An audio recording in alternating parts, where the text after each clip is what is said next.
Welcome. My name is Lisa. I've been teaching English for over 10 years now. Please like and subscribe. I do appreciate it. Today, I'm going to start a series of comparing English to other languages. Today, I'm going to compare Hindi and Punjabi with English. One of the first things that you want to do before you learn a language is to understand the differences between your native language and the target language, the language you want to learn. So the first difference that I want to talk about is English is a stress time language. So what that means is we have various lengths of how long we stress each sound. So we go up, our voice goes a little higher, a little louder, and that's the stress. And also it could be at different lengths. And so that is what gives English this irregular rhythm. Hindi and Punjabi, on the other hand, is a syllable time language. So English is a stress time language. Hindi and Punjabi is syllable timed.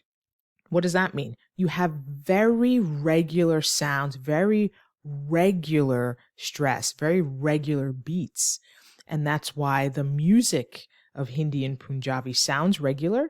And that's why English sounds very irregular, because we can put stress in English anywhere in a word. So you have to recognize there are those differences in how it flows.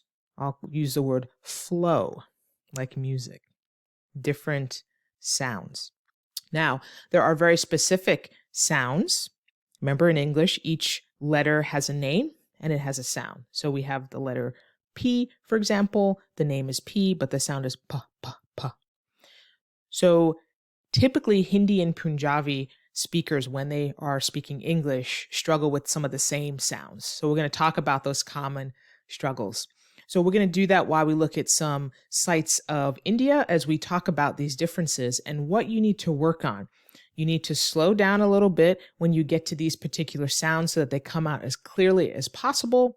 And remember, improving pronunciation or speaking a little bit clearer is all about training the lips, mouth, tongue, and throat. Your lips, mouth, tongue, and throat are more trained for your native language. So we just need to train it a little bit more for English. So let's talk about some of those problem areas. And once you know what to work on, this is how you can start to reduce the accent. Remember, the goal is never to eliminate the accent. Accents are beautiful. We are just trying to make sure it's not so strong where it interferes with understanding. So your accent itself is not the problem. It's if it's too strong or if a certain sound, your intended sound, is sounding like another sound. Now we get confused. The word does not sound correct to the listener. So let's start and let's compare and see where you need to focus on. English is the most widely used lingua franca in India. Lingua franca is the common language between speakers whose native languages are different. The great size of India's population makes it one of the largest English-speaking communities in the world. English is spoken fluently by less than 5% of the population. English is also the principal language of commerce and the language of instruction in almost all of the country's prestigious universities and private schools. By far, the most widely spoken language is Hindi, which is used in one form or another by 2/3 of the population. Today, we are going to focus on Hindi and Punjabi. Because English is spoken at a slower pace or speed than Hindi and Punjabi, native speakers tend to speak English a little too fast. Remember to slow down.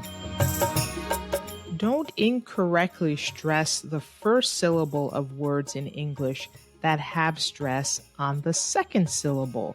For example, it is correct to say above, not above, and it's correct to say below, not below. Two letters that give trouble are the F and the V. Hindi and Punjabi speakers make them sound like a P to the English ear, so please practice pair and fair. Languages vary in how they indicate accent or what we are calling stress. English uses length and loudness to indicate stress. Hindi and Punjabi speakers use pitch. English rarely uses pitch to indicate stress. Therefore, you have to get used to listening to an English speaker use length and loudness when they want to indicate stress.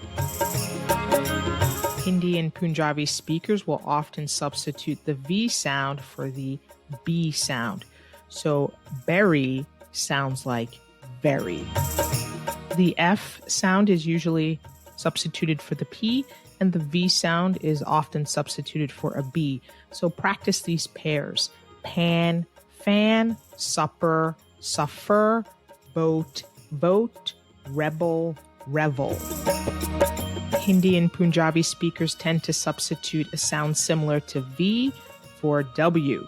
To the English ear, wine sounds like vine. Don't insert a vowel sound before the S. Not street or street instead of street.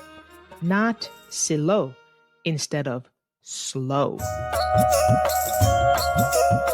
So continue to practice those problem areas where those sounds that give particular trouble if you are a Hindi or a Punjabi native speaker. If you'd like me to highlight your language and compare it to English, please leave a note in the comments. See you next time. And remember, the secret to becoming a more fluent speaker is speak more. If you found this video helpful, please remember to like and subscribe. Thank you so much.